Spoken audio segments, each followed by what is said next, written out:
Hi friends, ఈరోజు నేను శ్రీ చైతన్య స్కూల్లో ఉన్న మొదటి పాఠం యొక్క గేయాన్ని చదవబోతున్నాను. జయ జయ ప్రియ భారత గేయాన్ని.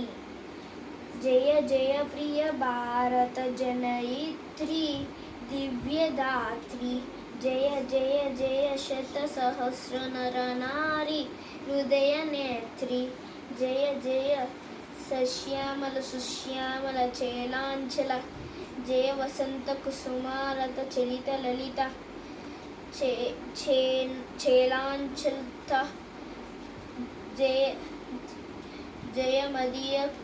జయమదీయ హృదయ శత లఖరుణ హృదయ పదగు గల, జయ జయ ప్రియ భారత. మీకు కనుక ఈ వీడియో నచ్చితే like, share and comment. Bye. మనం చేసాం.